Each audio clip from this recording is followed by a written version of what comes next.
16ই জুলাই আপনারা জানেন এনসিপির যে পদযাত্রাটি ছিল গোপালগঞ্জে, সেই পদযাত্রায় নিষিদ্ধ সংগঠন ছাত্রলীগের যে হামলা, সেই হামলার কারণে বাংলাদেশ আওয়ামী লীগ সহ 4টি সংগঠন ছাত্রলীগ, যুবলীগ, স্বেচ্ছাসেবক লীগ এবং শ্রমিক লীগের এই 4টি সংগঠনের ডাকা সকাল সন্ধ্যা সর্বাত্মক হরতাল।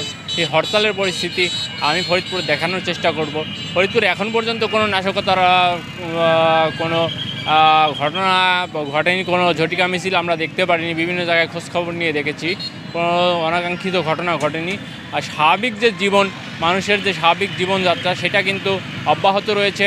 আজকে ওয়ানডে, তো ওয়ানডেতে মানুষ স্বাভাবিকভাবে যেভাবে চলাচল করে ঠিক সেভাবেই কিন্তু চলাচল করছে মানুষ।